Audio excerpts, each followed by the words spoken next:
Hello दोस्तों, study idea channel पर आपका मेरे साथ स्वागत है। प्यारे दोस्तों, आज इस वीडियो में हम भारत की जनगणना के बारे में पढ़ने जा रहे हैं। भारत की जनगणना आपके लिए बहुत ही खास क्यों है, पहले तो मैं आपको बता दूं, जितनी भी आगामी प्रतियोगिता परीक्षाएं हैं उन सब के लिए भारतीय जनगणना बेहद ज़रूरी इसलिए है कि इससे पहले 2011 में भारत की जनगणना हुई थी और अब क्या आने वाला है 2021 में फिर भारत की जनगणना होने वाली है। तो 2021 में भारत की जनगणना के आधार पे ही आगामी जितनी भी परीक्षाएं हैं उन सभी परीक्षाओं में आपसे 1 या 2 नंबर का क्वेश्चन जरूरी ही पूछा जा सकता है। इसलिए प्यारे दोस्तों, आज की इस वीडियो में मैं आपको भारत की जनगणना के बारे में पढ़ाने जा रहा हूँ, तो वीडियो को अंत तक देखें, मेरे साथ जुड़े रहे। आइए चलते हैं मेन कॉन्सेप्ट पर। जनगणना भारतीय अनुच्छेद, संविधान का जो अनुच्छेद है उसके 246 में भारतीय जनगणना का प्रावधान रखा गया है और ये किसमें, 7वीं अनुसूची में। कौन सी में? 7वीं अनुसूची, ठीक है। 7वीं अनुसूची में भारतीय संविधान की 7वीं अनुसूची में जनसंख्या का प्रावधान है और अनुच्छेद 246 के अंतर्गत इसको रखा गया है। दूसरा बात आती है कि जनसंख्या की गणना कराता कौन है। ये भी बहुत इंपॉर्टेंट क्वेश्चन है। कौन कराता है? गृह मंत्रालय, होम मिनिस्ट्री, ठीक है। कौन कराता है? गृह मंत्रालय। भारत की जनगणना की जिम्मेदारी गृह मंत्रालय की होती है। इससे आगे बढ़े दोस्तों, इससे आगे बढ़ते हैं। स्वतंत्र भारत की, मैं थोड़ा सा बढ़ाऊं, स्वतंत्र भारत की अब तक 7 बार, कितनी? 7 बार जनगणना हो चुकी है। कितनी बार? 7 बार। और अगर वैसे देखें, जब से जनगणना हुई थी तब से अब तक, और अब तक कितनी? 15 बार जनगणना हो चुकी है। अब तक क्यों? ये तो 1951 से शुरू हुई थी पहली जो जनगणना स्वतंत्र भारत की जो पहली जनगणना हुई थी वो कब हुई थी? 1951 में। तो 1951 से अब तक भारत की 7 बार जनगणना हो चुकी है। 2011 में 7वीं जनगणना थी स्वतंत्र भारत की। और ये जो हुई थी 1881 में, जब शुरुआत में जब 1881 में जनगणना आरंभ हुई थी, तो तब से लगाकर अब तक भारत की 15वीं जनगणना थी। कौन सी? 2011 की। और 2021 की कौन सी जनगणना होगी? आप अनुमान लगा सकते हैं। स्वतंत्र भारत की 2021 की 8वीं जनगणना होगी और कुल मिलाकर शुरू से लगाकर अब तक 16वीं जनगणना 2021 में मानी जाएगी, ठीक है। ये कौन सी थी? ये 2011 की जनगणना की अगर हम बात करें, 2011 की जो जनगणना थी, जो 2011 की जनगणना 7वीं जनगणना थी और 2000 वैसे टोटल मिलाकर 15वीं जनगणना थी। तो ये तो हमने अब तक ये आंकड़े लिए जो भारतीय सरकार ने अब तक लिए हैं। थोड़ा सा हम जनगणना को और पीछे से लेकर चलते हैं, इसकी हिस्ट्री में जाते हैं। तो हिस्ट्री में जब हम जाते हैं, हम देखते हैं कि सर्वप्रथम, बहुत बार क्वेश्चन में एग्जाम में पूछा गया है, सर्वप्रथम भारतीय जनगणना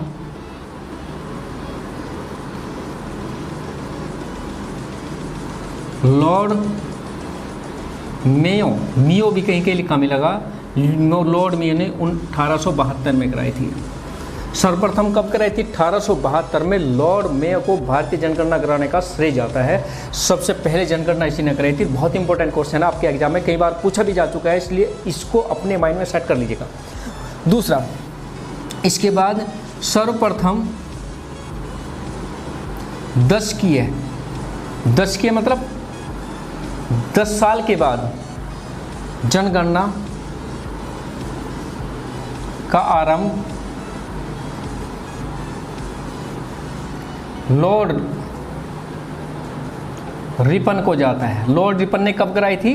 1881 में सबसे पहले लॉर्ड रिपन ने दशकीय जनगणना का आरंभ किया था और तब से लगाकर दशकीय जनगणना हर 10 साल के बाद होती आ रही है।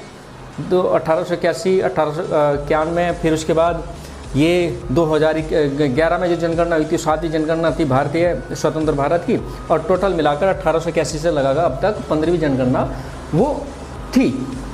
इससे आगे बढ़ते हैं, ये थी भारत की। अगर हम टोटल विश्व की बात करें, सर्वप्रथम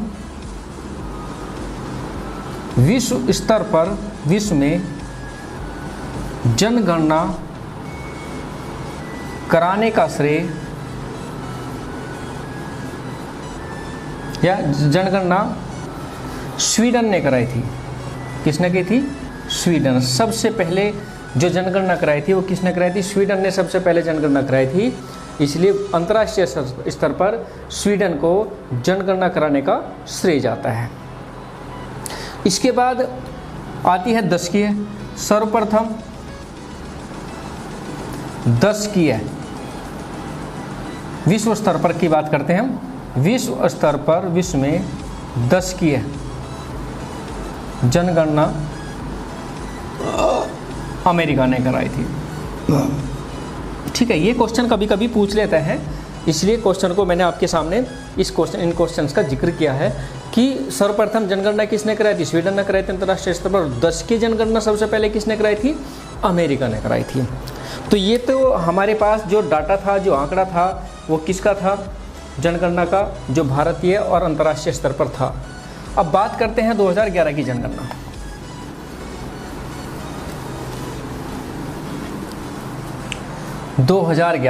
जनगणना 2011 भारतीय जनगणना।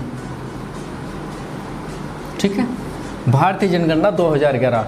दोस्तों बहुत ही इंपॉर्टेंट कॉन्सेप्ट है, इसलिए बड़े ध्यान से वीडियो को देखें। प्यारे दोस्तों, मैंने इससे पहले भी जिक्र किया, स्वतंत्र भारत की कौन सी जनगणना थी? 7वीं जनगणना थी।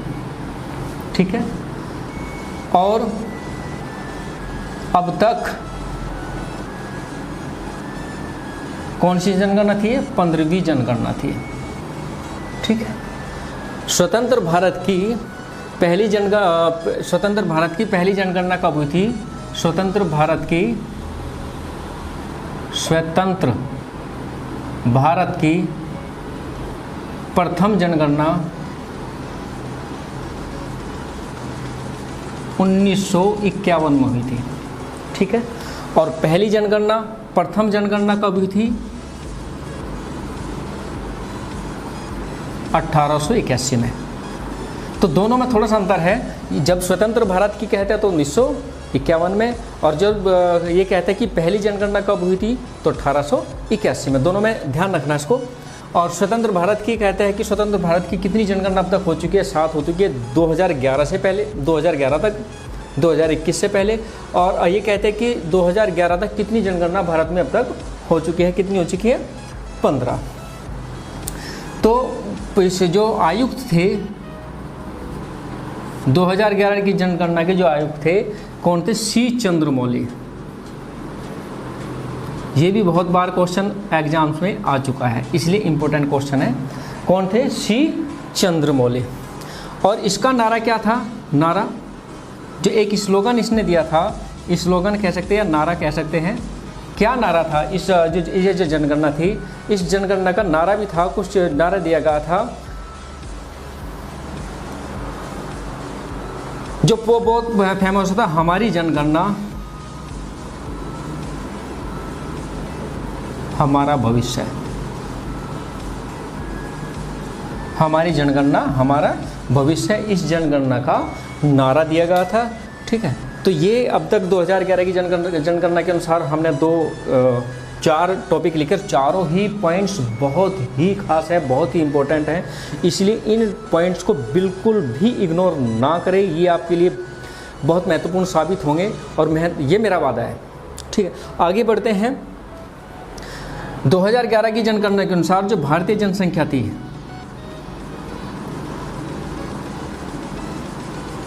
क्या थी, 121.08 करोड़। ठीक है, कितनी थी, 121.08 करोड़। अगर हम इसको डिटेल में लिखें तो 121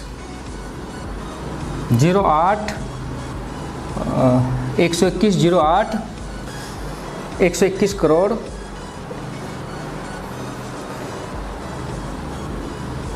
54,917 समथिंग कुछ इस तरह से इसकी भारत की जनसंख्या 2011 के अनुसार थी। ठीक है, तो बढ़ते हैं। तो भारत की जनसंख्या 2011 के अनुसार भारत की जनसंख्या विश्व की जनसंख्या की कितनी थी, भारत की जनसंख्या विश्व की जनसंख्या की कितनी मानी गई है, 17.5% ये मानी गई कि भारत के अंदर इतनी जनसंख्या के लिए भारत में रहती है 17.5%। तो ठीक है, आगे बढ़ते हैं।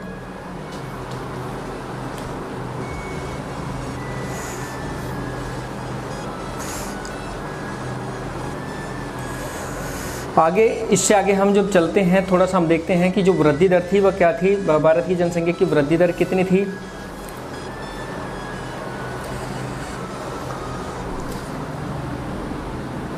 दो 2011 में जनसंख्या वृद्धि दर क्या थी, 1.76%।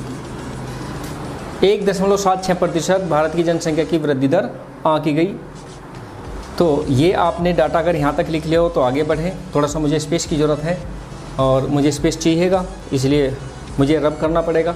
ठीक है, तो मैं फिर एक बार फिर रिपीट करता हूँ। स्वतंत्र भारत की 7वीं जनगणना थी, अब तक का 15वीं जनगणना ये मानी गई है। स्वतंत्र भारत की पहली जनगणना 1951 में हुई थी और पहली जो जनगणना थी वो 1881 में हुई थी।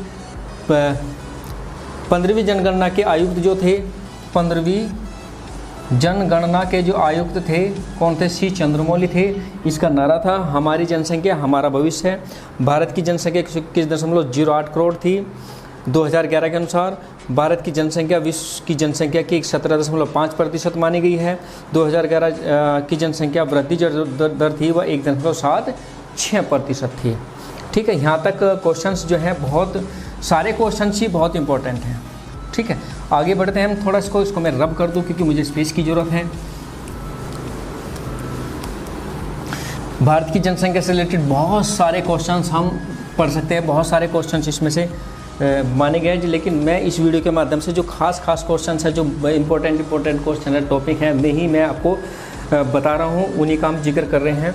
ठीक है, अब देखें हैं जनसंख्या घनत्व। ठीक है, 2011 के अनुसार जनसंख्या घनत्व क्या था के अनुसार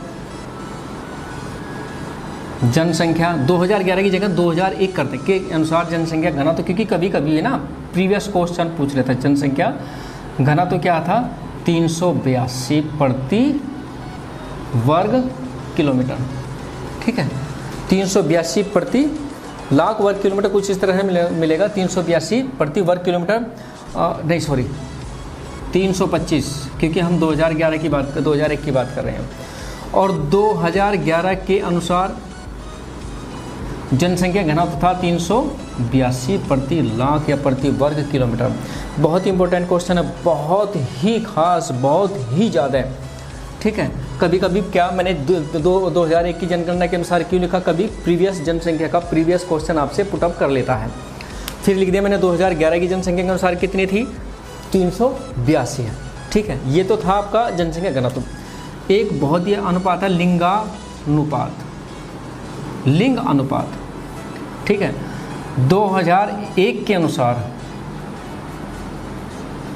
अनुपात क्या था, लिंग अनुपात क्या था, 933 पुरुष प्रति 1000, 933 महिला प्रति 1000 पुरुषों पर। बहुत कई भी ये क्वेश्चन भी बहुत बार पूछा गया, बहुत बार इस क्वेश्चन को मैंने एग्जाम में देखा है, कई बार ये क्वेश्चन पुटअप किया गया है। क्या है, 2001 की जनगणना के अनुसार लिंग अनुपात कितना था? 933। 933 क्या होता है? 933 मतलब 1000 पुरुषों पर 933 महिलाएं। ठीक है, अब ये बढ़कर क्या हो गया 2011 की जनगणना के अनुसार क्या हुआ? ये बढ़कर 940 हो गया। बहुत ही खास क्वेश्चन है, ये भी बहुत खास क्वेश्चन है, ये भी आपके लिए बहुत इंपॉर्टेंट क्वेश्चन है। तो दोनों ही क्वेश्चन बहुत इंपॉर्टेंट हैं। बहुत सारे, मैंने कहा कि बहुत सारे क्वेश्चन जनसंख्या से रिलेटेड आपके पास हो सकते हैं। मैं सिर्फ इस वीडियो के माध्यम से जो मोस्ट इंपॉर्टेंट क्वेश्चन है, जो सबसे ज़्यादा बार क्वेश्चन एग्जाम में पूछे गए हैं, उन्हीं को ही मैं आपको बता रहा हूँ, उन्हीं को ही मैं यहाँ पर आपके बीच डिस्कस कर रहा हूँ। तो ध्यान से देखते रहिएगा। ये आपकी जनसंख्या क्या थी, घनत्व और लिंग अनुपात क्या था। अब यहाँ से क्वेश्चन पूछ लेते हैं कभी कभी, सबसे अधिक जनसंख्या वाले राज्य कौन से हैं, सबसे कम जनसंख्या वाले राज्य कौन से हैं। तो ठीक है, मैं यहाँ इसको एक बार रब कर दूँ। ठीक है, यहाँ पर हो जाएगा अधिक जनसंख्या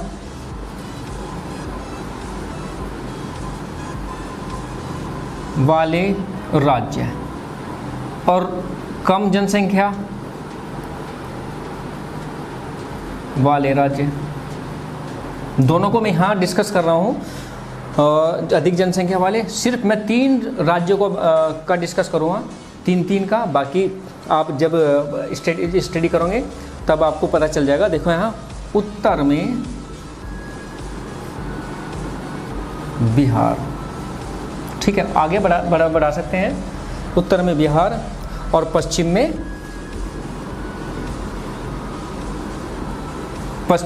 में अरुणाचल।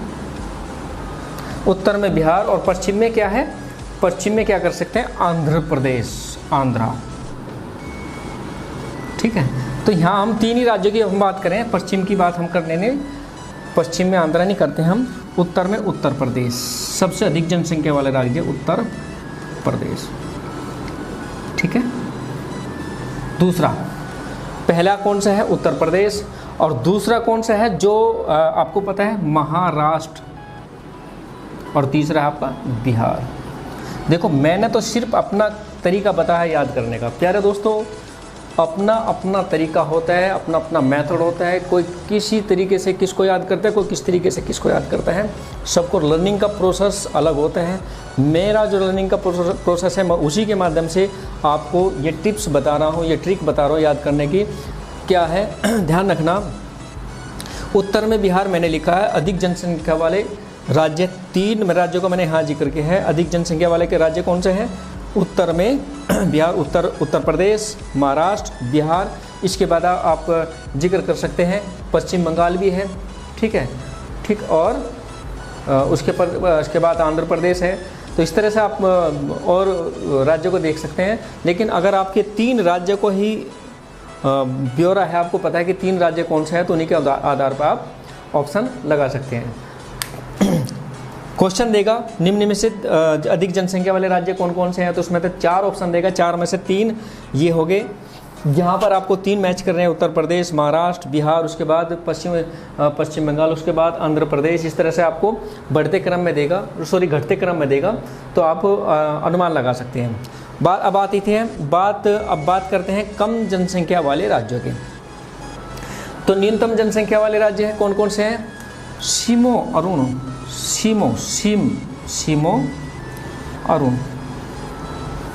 अरुण क्या है, सीम लो मतलब सिलाई कर लो, सीम लो अरुण, ये घटते क्रम में है। और ये क्या है, ये भी घटते क्रम में थे। ठीक है, पहले कम, फिर उससे बड़ा, फिर उससे बड़ा, फिर उससे बड़ा, इस तरह से सीमो अरुण। ठीक है, सीमो अरुण, आगे कर सकते हैं गोणा पोणा कुछ भी। ठीक है, तो यहाँ हम देखते हैं, हमने 3 स्टेट की मैंने बात की, 3 स्टेट में पहला जो स्टेट है वो क्या है, सी से सिक्किम। ठीक है, मौ से मिजोरम, ऐसे अरुणाचल प्रदेश। ठीक है, क्योंकि क्वेश्चन एग्जाम में पूछा गया इसलिए मैंने आपके सामने इन क्वेश्चंस का जिक्र कर दिया है। ठीक है, अधिक जनसंख्या वाले राज्य ये हैं, कम जनसंख्या वाले राज्य हैं आपके ये। अब इससे आगे बढ़ते हैं और थोड़ा हम आगे बढ़ते हैं, जनसंख्या घनत्व का भी जिक्र आता है और यहाँ पर ही स्टूडेंट कंफ्यूज में आ जाता है कि जनसंख्या घनत्व और जनसंख्या बढ़ते और घटते क्रम में, अधिक जनसंख्या वाले, जनसंख्या घनत्व वाले ये राज्य जो क्वेश्चन होते हैं यही आपको कंफ्यूज कर देंगे। ये आता है जनसंख्या घनत्व, ठीक है, ये अधिक जनसंख्या वाला है, अधिक घनत्व वाले, और इधर मैं लिख देता हूँ कम घनत्व वाले राज्य, ठीक है, अधिक घनत्व वाले राज्य है। और यहीं पर आप कंफ्यूज में आ जाते हैं कि यार ये क्वेश्चन तो हमने पढ़ा है घनत्व और अधिक जनसंख्या वाले राज्यों का चक्कर। घनत्व का मतलब जहाँ भीड़ भाड़ ज़्यादा होती है वे वाला राज्य है।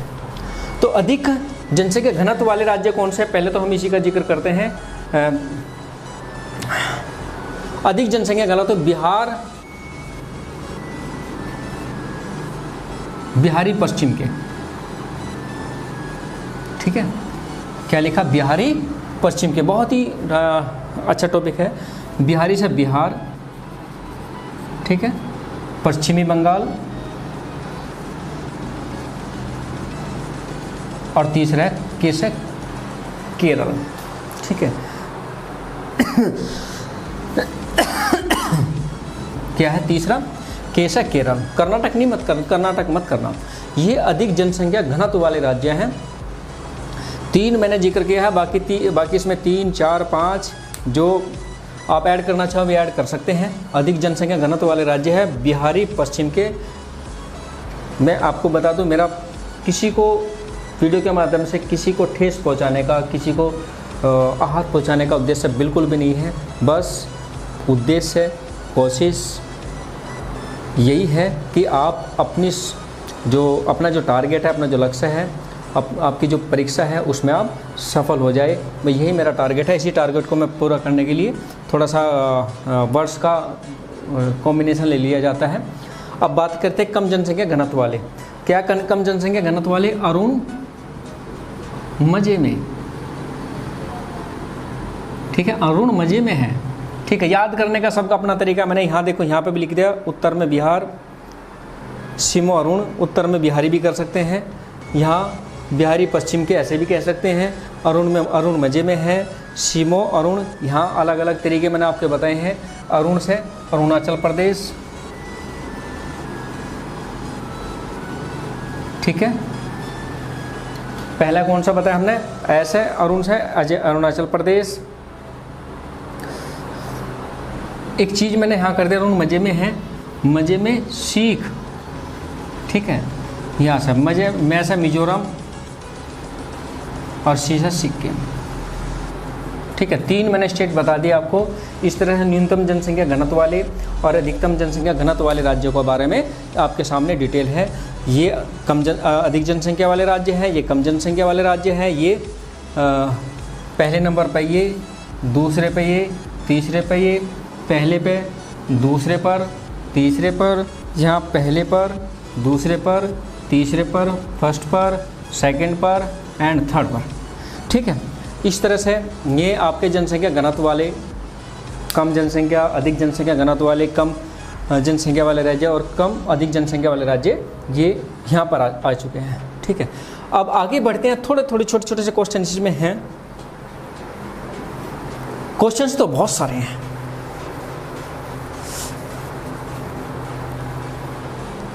क्वेश्चंस तो इतने हैं, बहुत ज़्यादा क्वेश्चंस हैं। चलिए देखते हैं। सबसे अधिक साक्षर वाला राज्य कौन सा है? बताइए। केरल, ठीक है। और ये भी बता दूं, जिस राज्य की साक्षरता 90% से अधिक हो जाती है उसको 100% साक्षर। जिस राज्य की साक्षरता 90% से अधिक हो जाती है उस राज्य को क्या होता है? पूर्ण साक्षर राज्य मान लिया जाता है, ठीक है। अगला, सबसे अधिक एसटी वाला राज्य,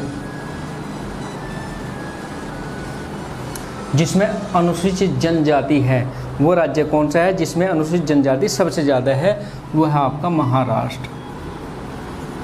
और सबसे अधिक SC वाला राज्य वो है आपका पंजाब।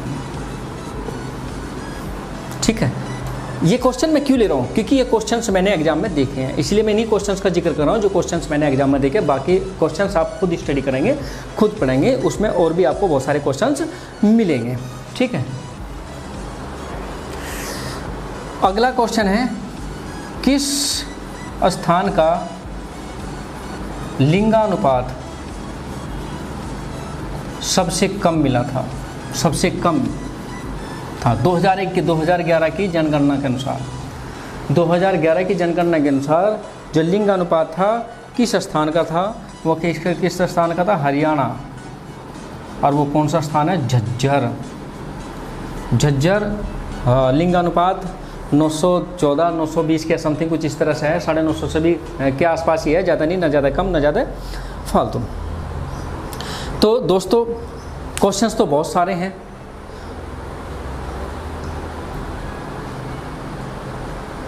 इस वीडियो के माध्यम से जितने भी इम्पोर्टेंट क्वेश्चंस अब तक थे वे मैंने आपको शेयर किए हैं।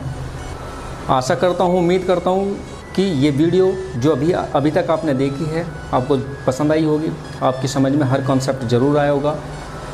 अगर आपकी समझ कॉन्सेप्ट आया है तो वीडियो को शेयर करें, चैनल को भी सब्सक्राइब करें, और प्यारे दोस्तों प्लीज़ कमेंट भी करें, क्योंकि आपके कमेंट हमारे लिए बहुत ख़ास है, बहुत महत्वपूर्ण है। दोस्तों आप भी हमारे लिए बहुत ख़ास हो, क्योंकि जब तक आप अपने कमेंट हमें नहीं लिखते, हमें पता ही नहीं चलता कि आप लोगों ने कितना वीडियो को लाइक किया है, कितना वीडियो को नहीं लाइक किया है। इसलिए प्लीज़ अपने कमेंट भी दें, वीडियो को शेयर भी करें और चैनल को सब्सक्राइब भी करें। ठीक है, अगली वीडियो में अगले टॉपिक के साथ फिर आपके साथ उपस्थित होंगे। तब तक के लिए अपना ख्याल रखिएगा। धन्यवाद।